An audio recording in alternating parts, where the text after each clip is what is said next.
তিনি একটি পুরনো মন্ত্র পড়ে আত্মাকে শান্ত করার চেষ্টা করেন। তো আজকের গল্পটি হলো একটি ভিন্ন ধরনের গল্প। আশা করি আপনাদের ভিডিওটি ভালো লাগবে। আর হ্যাঁ, আরেকটি কথা, আপনারা ঠিকই আমার ভিডিওগুলো দেখেন, ঠিক আছে, কিন্তু আমার ফেসবুক পেজটা আপনারা ফলো করেন না। দয়া করে আমার ফেসবুক পেজটা ফলো করবেন। আশা করি আজকের ভিডিওটা আপনাদের ভালো লাগবে। তো তিন বন্ধু আবির, সুজিত ও নিপু চাকরির জন্য একটি পুরনো জমিদার বাড়িতে পাশের বাংলোতে থাকতে এসেছে। তো তিন বন্ধুর লোকে কি অঘটন ঘটে আপনারা পুরো ভিডিওটা দেখলে আপনারা বুঝতে পারবেন। চলুন শুরু করা যাক। দেয়ালে পুরনো পলেস্তারা খসে পড়া, চারিদিকের ঘন জঙ্গল এবং রহস্যময় পরিবেশ। শুরুতে বন্ধুদের হাসি তামাশা এবং নতুন জায়গায় মানিয়ে। সাজিদ প্রথম রাতে শুনতে পায় বাগান থেকে কেউ একজন কাঁদছে।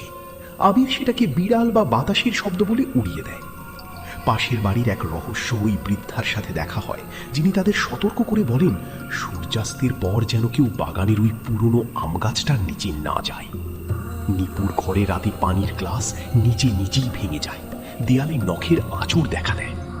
আবিষ্কার, বাংলোর স্টোর রুমে তারা একটি পুরনো ডায়েরি পায়। ডায়েরিতে লেখা ছিল এক রূপালী কফিনের কথা, যা এই বাংলোর মাটির নিচে কোথাও লুকানো আছে। বন্ধুরা ডায়েরির সূত্র ধরে বাংলোর ইতিহাস খুঁজতে শুরু করে।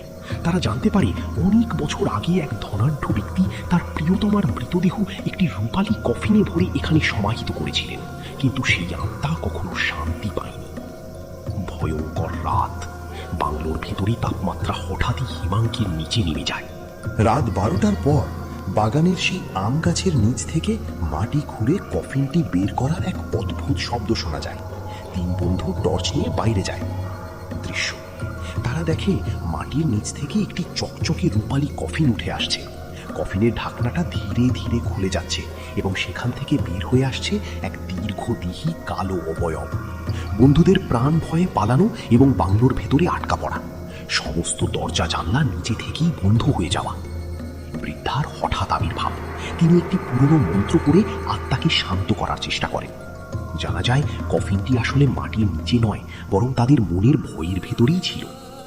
পরদিন সকালে বাংলোটি একদম স্বাভাবিক দেখায়, কিন্তু আবিরের হাতে রয়ে যায় সেই রূপালী কফিনের একটি হাতল। তারা দ্রুত জায়গাটি ত্যাগ করে।